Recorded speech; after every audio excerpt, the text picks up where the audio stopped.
I saw that the woman was drunk with the blood of God's holy people, the blood of those who bore testimony to Jesus. When I saw her, I was greatly astonished.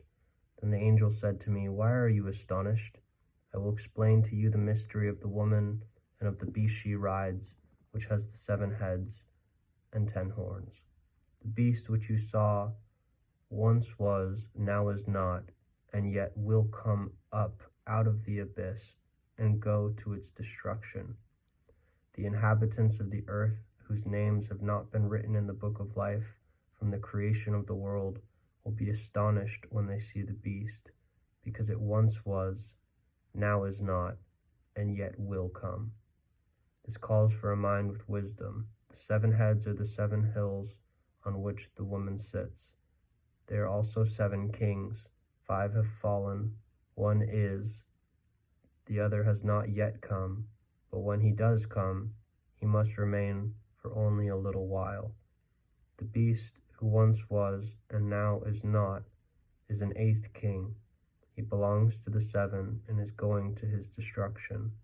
The 10 horns you saw are 10 kings who have not yet received a kingdom, but who for 1 hour will receive authority as kings along with the beast. They have one purpose and will give their power and authority to the beast. They will wage war against the Lamb, but the Lamb will triumph over them, because he is Lord of lords and King of kings, and with him will be his called, chosen, and faithful followers. Then the angel said to me, "The waters you saw where the prostitute sits are peoples, multitudes, nations, and languages. The beast and the 10 horns you saw will hate the prostitute. They will bring her to ruin and leave her naked. They will eat her flesh and burn her with fire. For God has put it into their hearts to accomplish his purpose by agreeing to hand over to the beast their royal authority until God's words are fulfilled. The woman you saw is the great city that rules over the kings of the earth."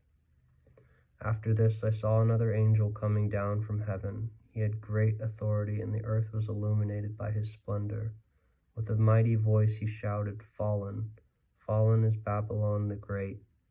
She has become a dwelling for demons, and a haunt for every impure spirit, a haunt for every unclean bird, a haunt for every unclean and detestable animal. For all the nations have drunk the maddening wine of her adulteries. The kings of the earth have committed adultery with her, and the merchants of the earth grew rich from her excessive luxuries." Then I heard another voice from heaven say, "Come out of her, my people, so that you will not share in her sins, so that you will not receive any of her plagues. For her sins are piled up to heaven, and God has remembered her crimes. Give back to her as she has given. Pay her back double for what she has done. Pour her a double portion from her own cup. Give her as much torment and grief as the glory and luxury she gave herself. In her throne she boasts, 'I sit enthroned as queen. I am not a widow. I will never mourn.' Therefore in one day her plagues will overtake her, death, mourning, and famine. She will be consumed by fire, for mighty is the Lord God who judges her.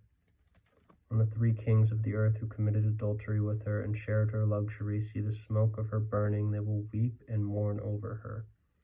Terrified at her torment, they will stand far off and cry, 'Woe, woe to you, great city, you mighty city of Babylon. In 1 hour your doom has come.'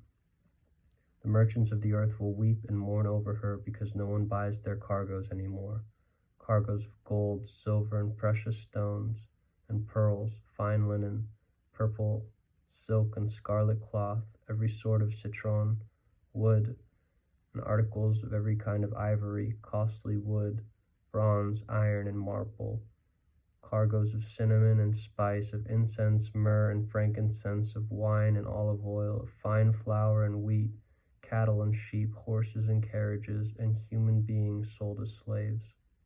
They will say, 'The fruit you longed for is gone from you. All your luxury and splendor have vanished, never to be recovered.' The merchants who sold these things and gain their wealth from her will stand far off, terrified at her torment. They will weep and mourn and cry out, Woe, woe to you, great city, dressed in fine linen, purple and scarlet, and glittering with gold, precious stones, and pearls. In 1 hour such great wealth has been brought to ruin.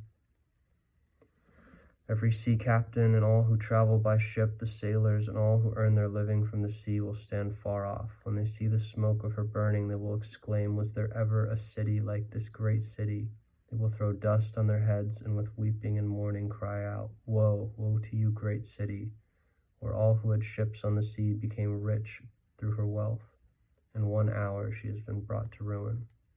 Rejoice over her, you heavens, rejoice, you people of God, rejoice, apostles and prophets, for God has judged her with the judgment she imposed on you.